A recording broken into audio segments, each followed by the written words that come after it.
Live. Hello, RobberCon. Welcome back for Cosplay Your Way Part 2. It's so great to be able to see you all. I hope you've been having an excellent weekend. I hear we had an amazing cosplay contest this morning. And I want to go ahead and welcome back my panelists.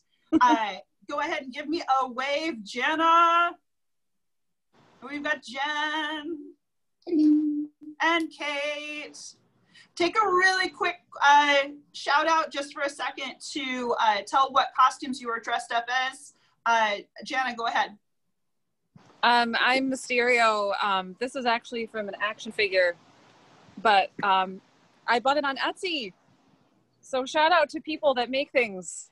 That's so awesome. Jenn, what you dressed up as? I'm dressed as Valkyrie from Thor Ragnarok. Yes. And yet your hair is amazing. Thank you so much. I love it. Absolutely love it. I'm dressed up as Endor Leia. I'm hanging out in the trees. So yub nub to everybody out there. And Cate is incognito as a furloughed Broadway worker. So that was a little bit too real. I'm sorry to say that.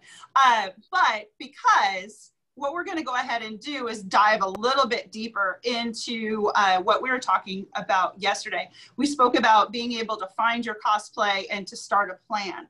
And once you have that plan, it's neat to be able to learn all sorts of new tips and tricks to be able to bring those costumes to life. So our panelists today are going to show you some fun little tutorials that we've picked up to be able to add to your arsenal. And we're going to go ahead and start off with Cate, and this is the reason why she is incognito today.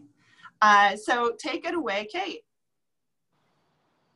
Okay, so the tutorial that I'm going to give you guys is a quick wig prep that you can do in under 10 minutes. I'm going to try to do it in about 5. We'll see if it actually happens.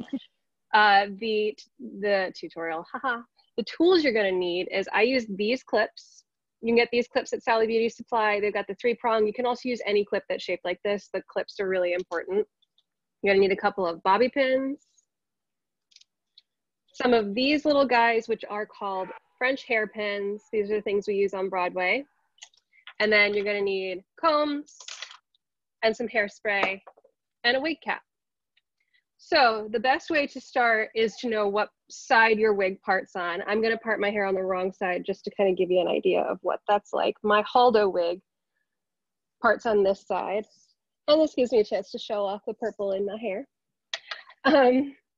So what we're going to do is you're going to take, right at your temple, you're going to grab about this much of your hair and pull it back. Take one of these clips and clip it in place. And you're going to do that on both sides. Get it pretty tight to your head, not so much that it hurts, just tight. And make sure that these 2 pins are anchored really good, because the way I like to put my wig on is I put a pin in those and it holds my wig on all day and it's not painful, which is kind of the whole point in having a good wig prep, right? So I'm going to turn around and I'm hoping you can still hear me and see me. But right behind my clips, I'm going to grab a good chunk of my hair, about this much. And I'm just going to very loosely wrap it around my fingers. And then I'm going to kind of flatten it out right there on my head. I'm going to hang on to that and take a couple more of these guys and secure that in place. This is also a really, really good way for someone with longer hair like me. You can do this with hair that's shoulder length or longer. If you've got shorter hair, I'm going to do a tutorial on that in a bit about how to do it for short hair on my YouTube, or my Instagram. Then you're going to take 2 sections of your hair on either side, cross them in the back, and then you're wrapping them around that big pin curl you just put right there. And you're going to take the clip. If you can do it with 1, that's great. If you need more than 1, that's also fine. Do not overlap the clips or that will get painful. You're going to do 1 more section of hair from the back, about that much. Leave a little bit down right here, and I'll show you why in just a sec. You're going to split this in half, cross it again, And again, you're gonna wrap it around the front. My clips tend to get further and further along the big pin curl as I go at this because I don't want to overlap them. And I use between 10 and 12 clips. So it's up to you on what your hair does and all of that. This looks a little crazy, but that doesn't matter. It'll go under the wig cap. And then right here at what we call the base of your neck or the nape of your neck, you're gonna split these two guys in half and you're gonna do 2 tiny little pin curls on either side. They should be able to be held with only one single bobby pin, but if you need more than one, that's fine. Make sure you do the flat side up and put them next to each other if you're gonna do that though. And it can be loose. You see how loose that is. I'm gonna do that again on this side.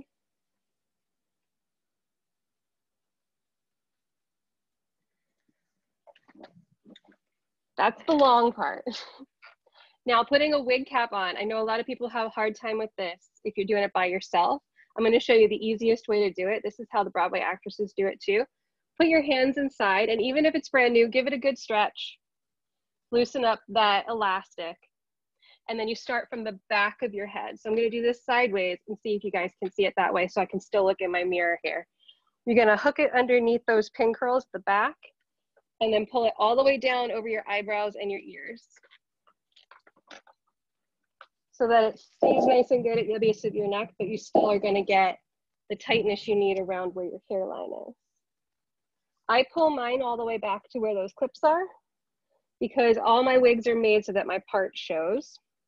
And then I'm going to go in and kind of comb down the little hairs that got all messed up around that part so that you can see it a bit better. These little guys, the little French hairpins that I was telling you about, we're going to poke them through the wig cap right in front of where those clips are, and then stick it up and underneath that clip to keep your wig cap in place so that that doesn't slide at all and make your wig slide off, which is never a fun time. You're going to do the same thing under your pin curls back here. Poke it through the wig cap and then tuck it up underneath that. You should touch your scalp with the pin. And then my kind of secret to getting it really nice and tight is all this excess, pull it up and I cross it once or twice and then pull it down so that it gets nice and tight over top that pin curl.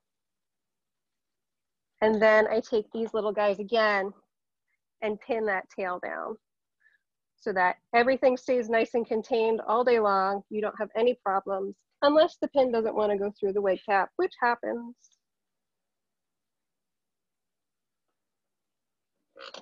And then again on this side.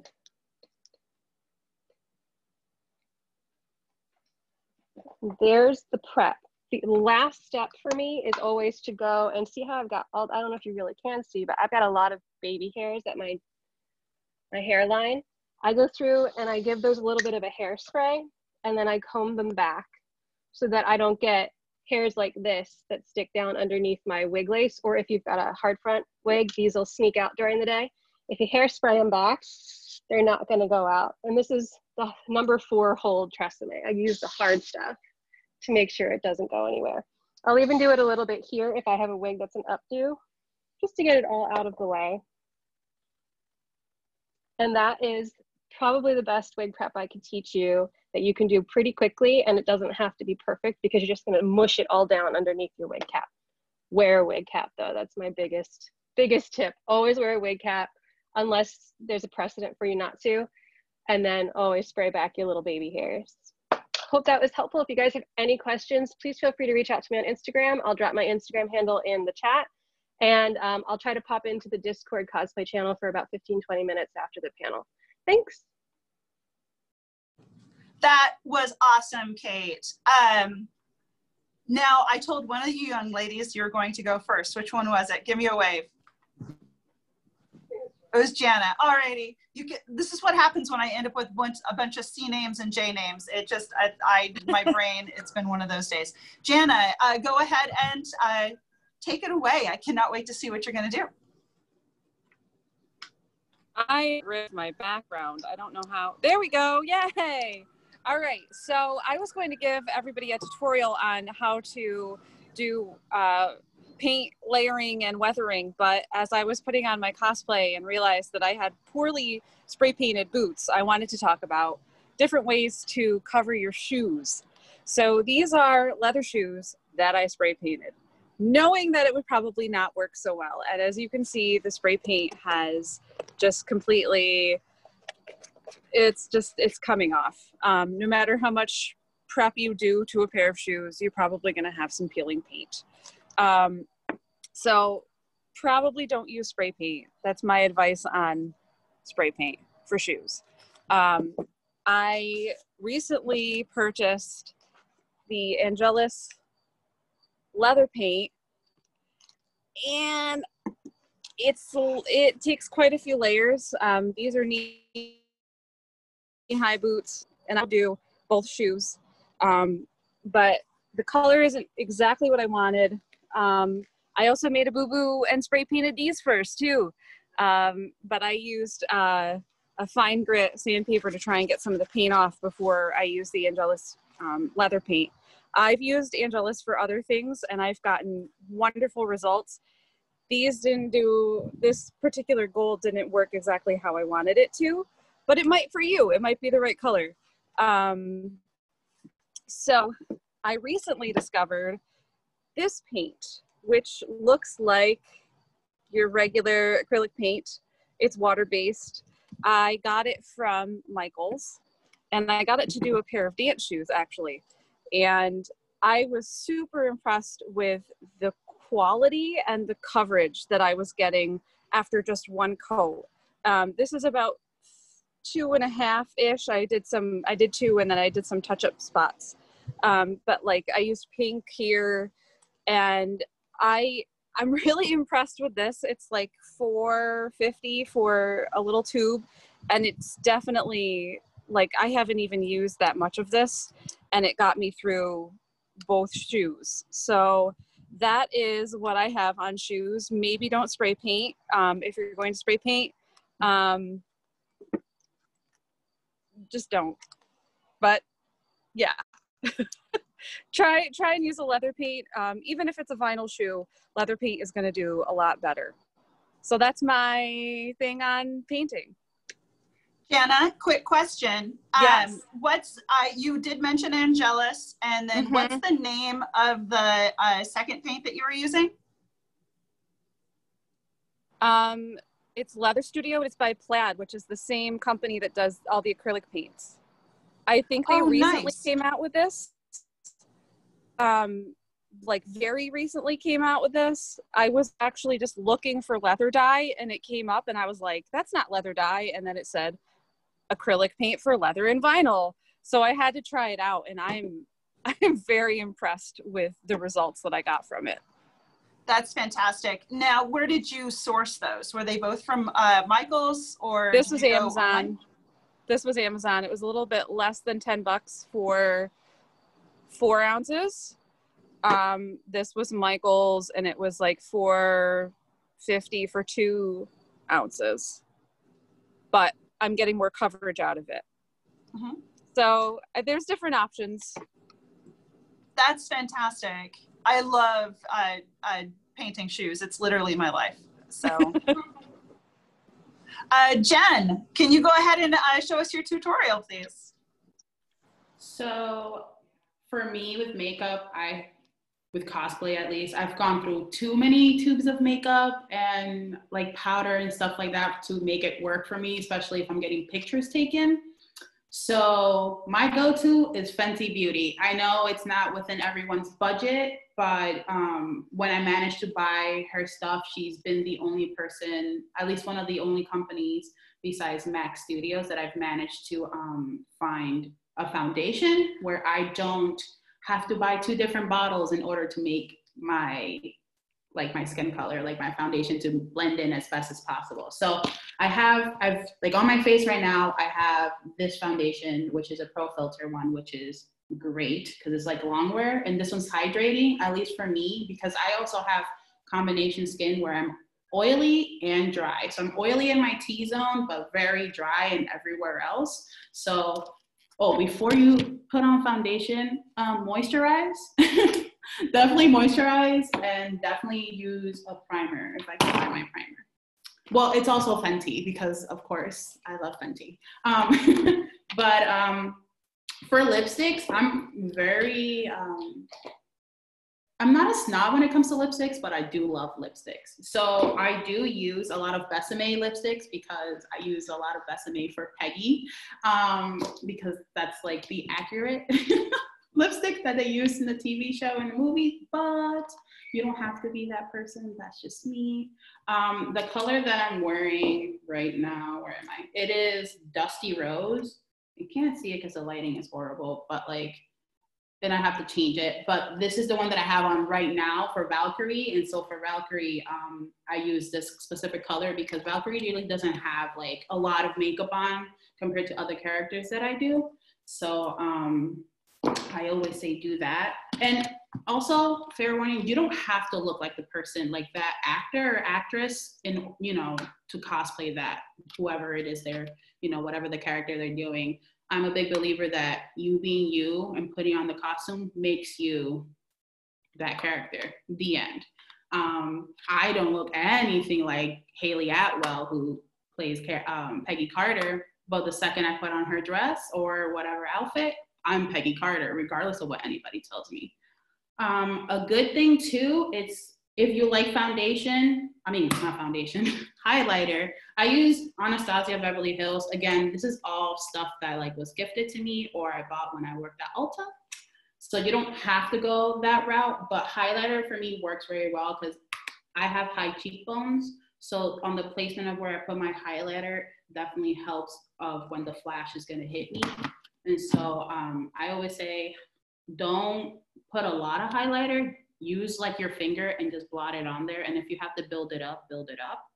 And you have to find what works best for you because not what works for me isn't going to necessarily work for you. So yeah, invest on like good foundation and a good moisturizer. What's your favorite go-to makeup piece? If you had one piece that you were going to go ahead and invest all the money in, what is that one piece that you would invest it in? I guess for me personally will be foundation, just because I do have a lot of discoloration and I have hyper pigmentation on my face. So foundation would be something that I would definitely splurge on just for that reason.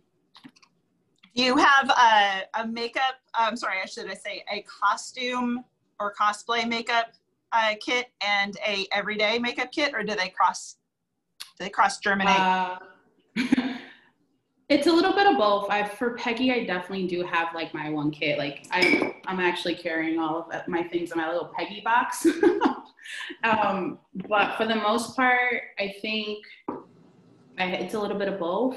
Like Peggy has her own thing. Valkyrie kind of mixes in with Peggy. A lot of the stuff that I use for Peggy, I use for practically all of my other characters. And then I use on everyday basis because it's like that like neutral stuff that I like to use, except when I'm doing red lipstick.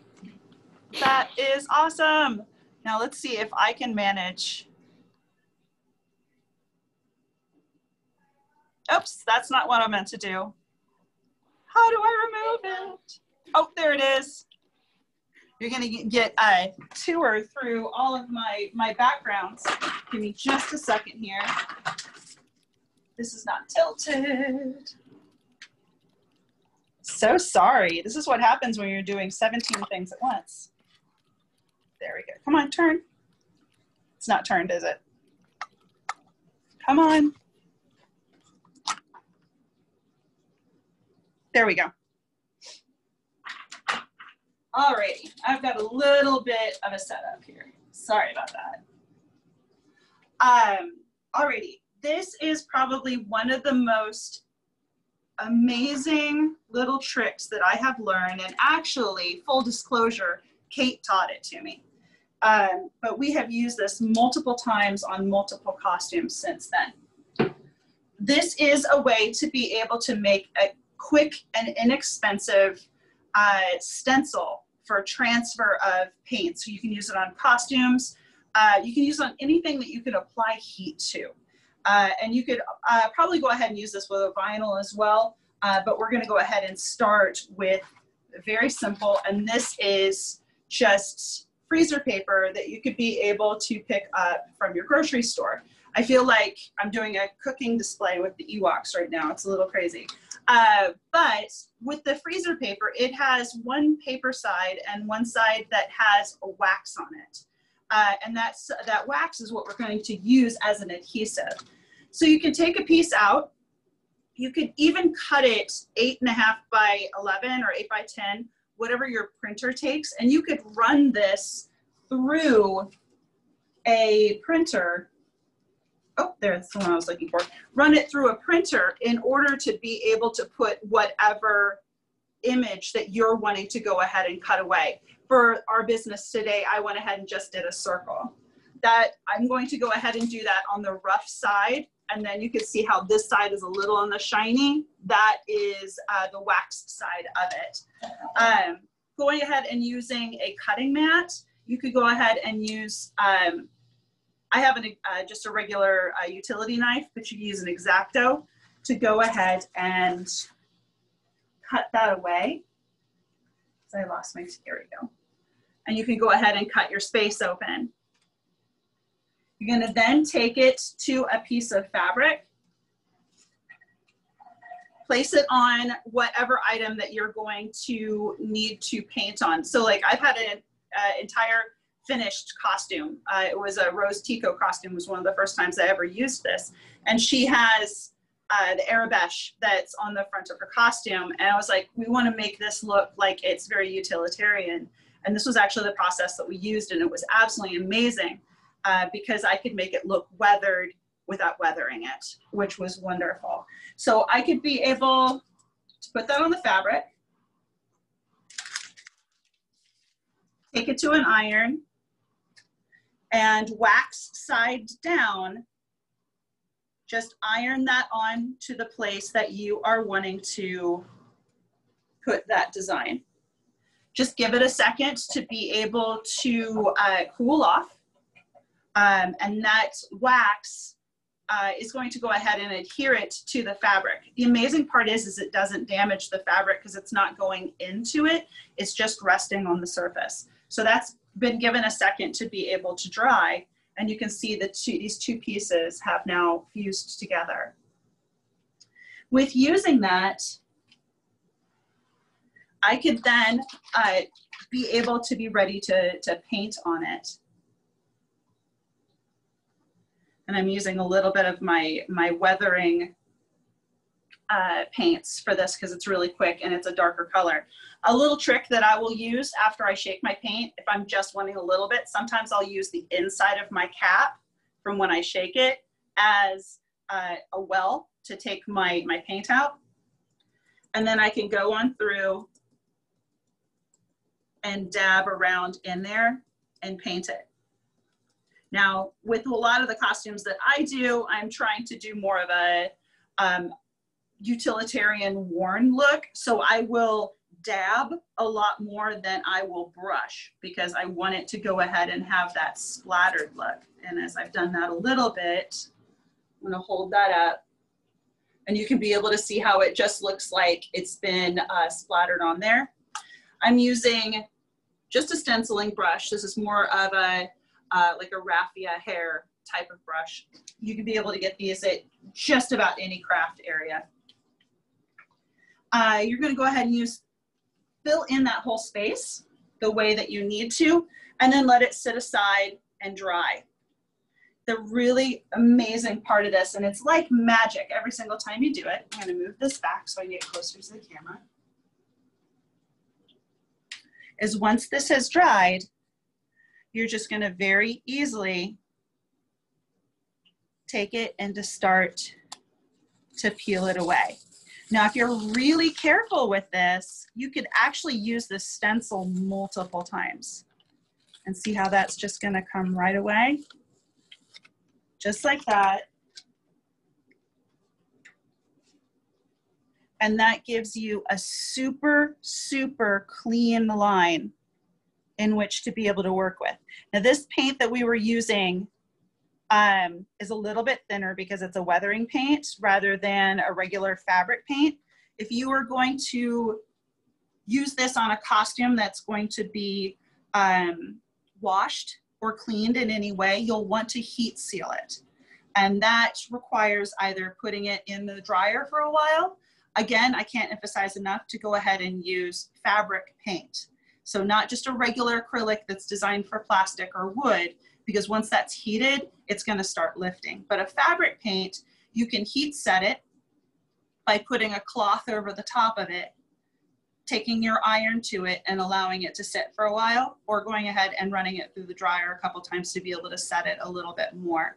But after you use that and you set it in place, that is permanent to your costume. And it's so great because you can place it anywhere. If you need it on a sleeve, you could place it on that sleeve before you sew it together. If you want to be able to do it on the front pocket, like I did with Rose Tico. I believe, Jana, you even used this on one of your costumes. Oh, look at there. I'm liking the show and tell. I like this.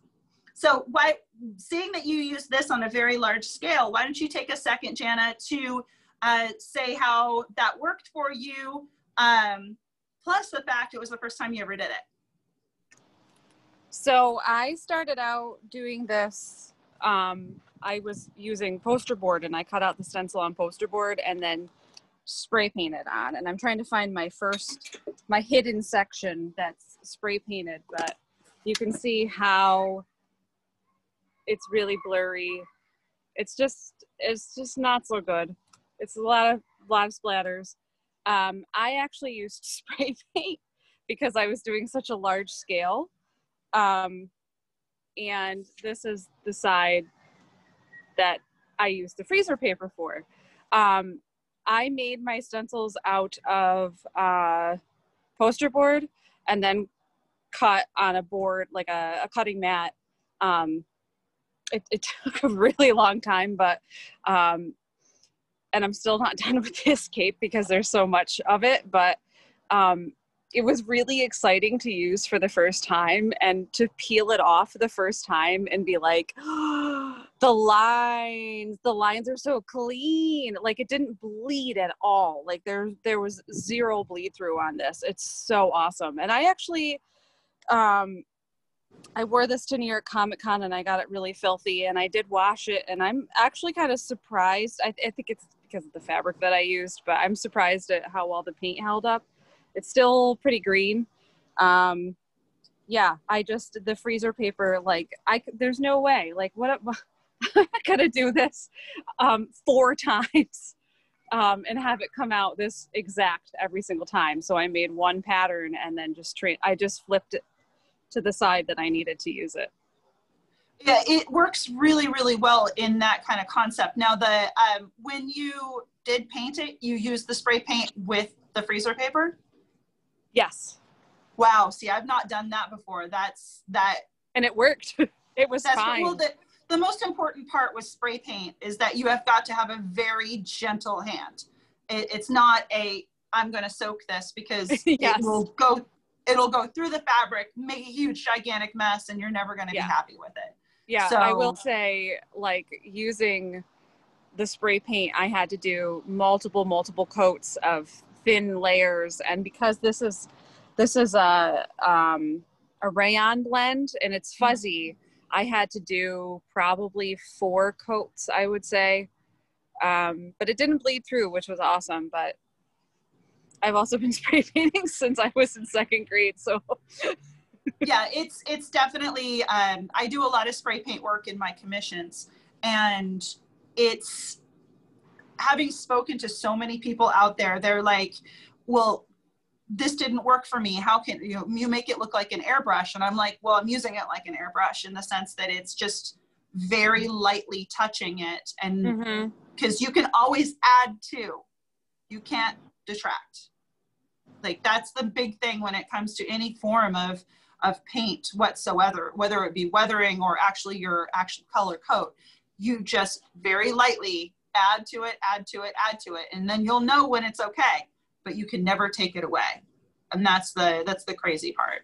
How are we doing on time?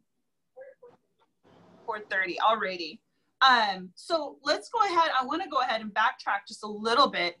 We have these new skills that we have so wonderfully shared with everybody, and I'm so very excited. Now, yesterday we talked about different ways to be able to go out and purchase costumes. We talked about going to a thrift store and buying from a thrift store. We talked about purchasing online. We talked about sewing our own items and then commissioning someone else to be able to do that. If I could go ahead and take, again, very quickly, talk about what thrift, like when we do thrifting for sewing, I think one of the coolest things that we could be able to do is the concept of finding something, and you can wear it straight off the rack, but let's take that up a notch and let's say, I want to take this apart and make a pattern off of it. Jana, can you go ahead and talk about that? Because I know this is something that you absolutely adore doing, which is taking something apart and remodifying it. Yeah, so I recently, a lot of my Star Wars costumes, I actually will buy, you know, like pants, because I don't want to put a zipper into something, or there's even pockets that you can't see with the costume, but then I don't have to put them in.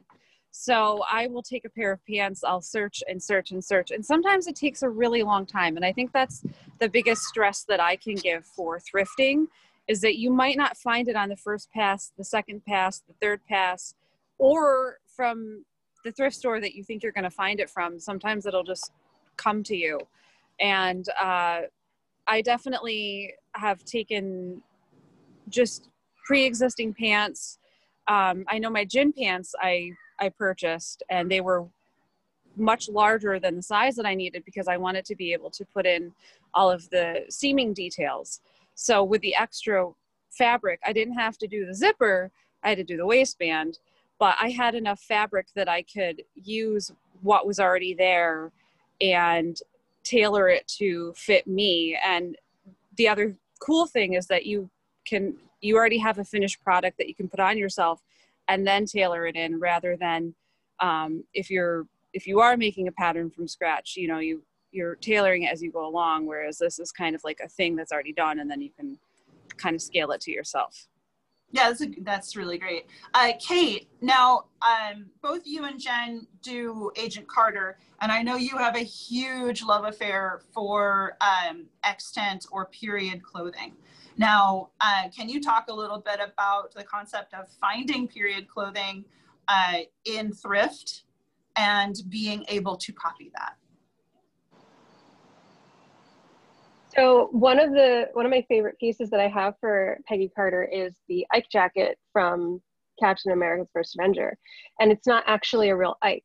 It's a altered 1970s Greek military jacket that I found at, I guess you could call it a thrift store. It was a military surplus store that they had in downtown Philadelphia, which is, it's close to my hometown, so I call it my hometown. And it was a long men's military jacket, and I did a lot of work on it, but the actual structure of it was already there. So a lot like Jana's talking about with pants, this was, yes, it was from the 1970s, so it's still considered kind of a vintage military piece, but it was a lighter weight wool. And before I did anything, I dyed it. I gave it a nice brown, it was like flaming military green, and I gave it a nice brown dye bath, like a quick in and out, and let it dry. And then I cut it shorter. I moved the flips of the waistband. I had to flip the way the pins or the buttons were in the front because it was closing the wrong way. I had to add cuffs to the sleeves. There were a couple of different things I had to do. I had to take the pockets off, and then I had to make the tops of the pockets that are on hers. Hers don't actually have pockets.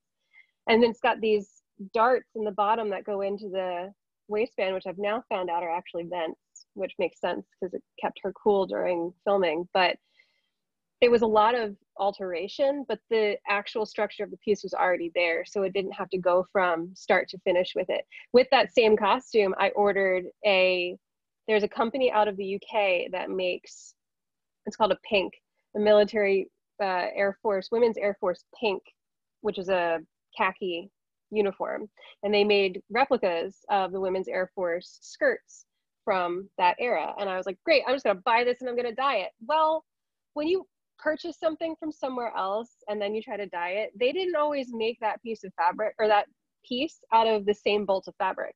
This skirt was made from 2 different bolts of fabric, so it dyed 2 different colors.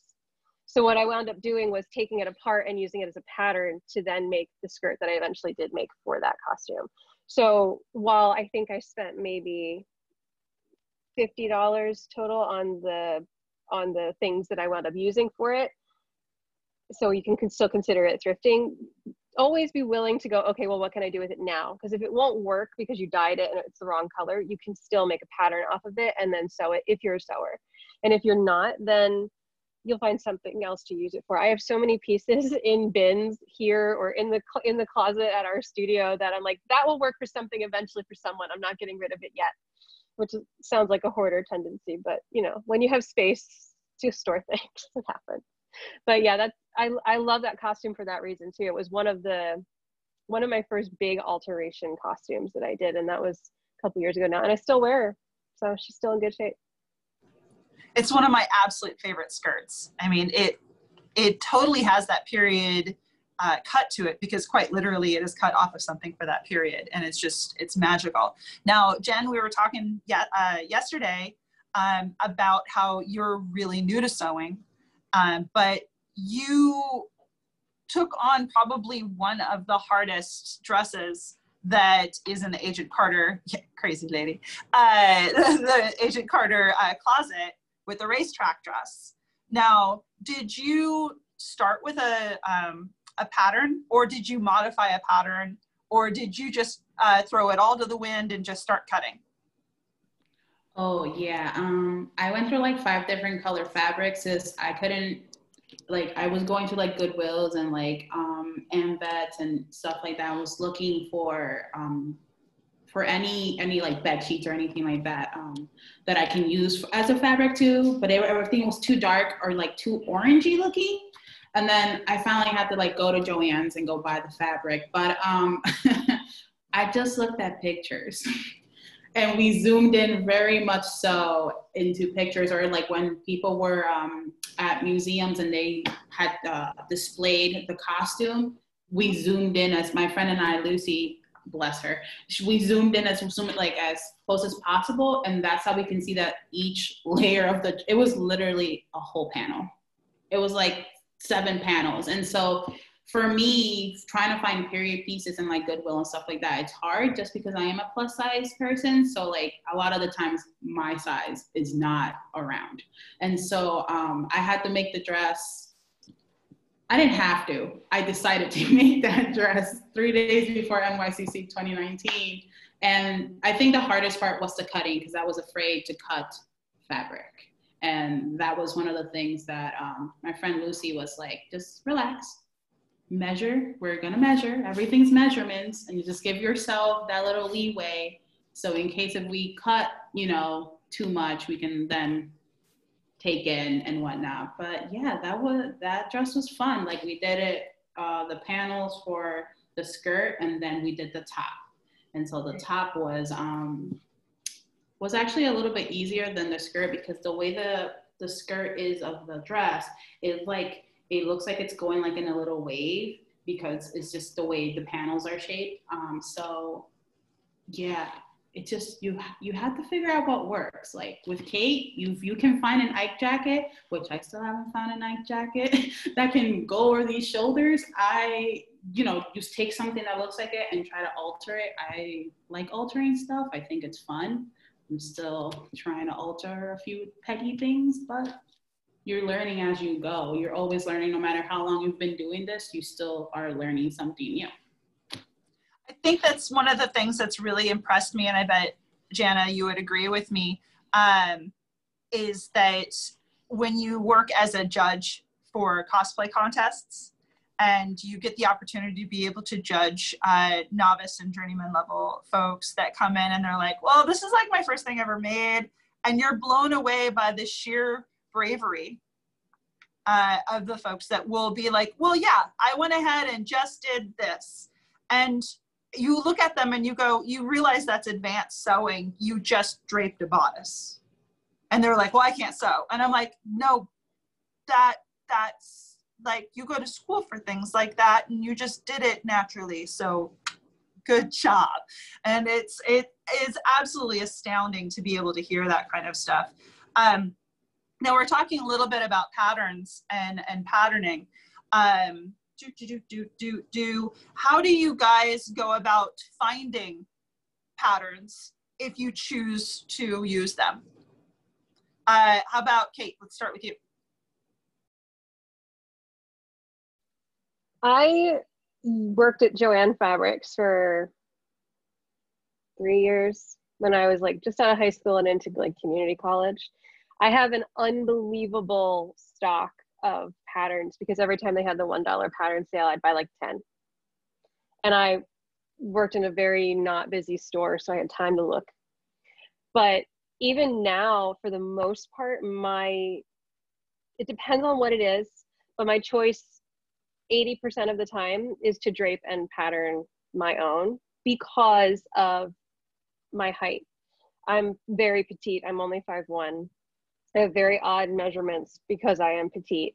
And finding patterns that aren't, the patterns that are on the market are fantastic, and they're great when I need something like a vest and a sleeve sloper or pants that I just don't want to mess with and alter slightly after making a mock-up. But for me personally, it's just easier on me to drape and make my own patterns for my body type because I'm so oddly proportioned and so short. But McCall's is a great pattern company. They put out great patterns, and they're starting to like go back and re-put out some of their older patterns, which is super fun with a bit of a more modern flair to them. But yeah, for the most part, I choose to if I'm doing something for a client, I might try to start with a base pattern and then make a mock-up from that, and then I'll try to do a fitting with the client and be like, oh, okay, this is different. But when you're tiny like me, it's a little difficult. I'll actually share with you guys we've got a couple of minutes before we wrap up here. One of my favorite tricks, which this is kind of combining being able to shop and being able to sew at the same time. I have my own commission business. So what happens is that I will go out on, say, Google or even eBay, because Google and eBay are kind of synonymous in my head. So I will go out and I will put 1970s jacket or 1970s coat, search words, build yourself search words, just the same way as you build yourself costuming resources. And I will find 1970 jacket pattern. I'll find a picture of it, like the front of the envelope, even if it's a 1970s pattern. And then I will get that number and I will take it to eBay and I'll write in simplicity 2956. And even though it's a 45, 55-year-old pattern, it will come up. Sometimes you have to put an alert on it and wait on it, but I have got some of the most amazing patterns from different time periods just like that to be able to add to my collection. And I think everyone here will agree, never get rid of a pattern. You never know when you're going to be able to use those or not being able to use those. And also, don't cut your patterns. Trace them off, because you'll able to use it more often. Really quickly, before we go, can everybody go ahead and tell where we can be able to find them on Instagram or however you want to be able to share? Jen, go ahead and share where we can find you. On Instagram, you can find me at It's Jenn Possible. So ITS Jenn with 2 N's possible. Kate. On IG, I am Kate with a C, C-A-T-E, _spark. And feel free to DM me or whatever, and we'll talk about anything cosplay. Jana, our little TikTok princess. Yeah, so I actually kind of got away from Instagram for a while. It was, for me, I was having some like big demons with Instagram. So I haven't gotten rid of it, but I still haven't even logged into my cosplay account. But you can still find me on there, and it's JANIKU _cosplay. And I'm also on TikTok. I got sucked into the TikTok, and it's really, really fun. And I don't want to plug TikTok, but I do want to say that it's given me a lot of purpose and meaning for cosplay through all of this. I suddenly feel like I have to put on a costume and do something, which is so needed right now. No, you're bringing, you and Jenn the other day, oh my goodness, I giggle so hard with all of them. You can find me on Instagram at lilypond81. That's LILYPOND81. We'll go ahead and drop those in the chat, and then we'll see you guys, as we said, for a couple of minutes over on the Discord, and if people have any questions. But again, thank you guys so much for coming and joining us. I don't know if we have any minutes left, if there's anybody who, okay, we're done. See you later.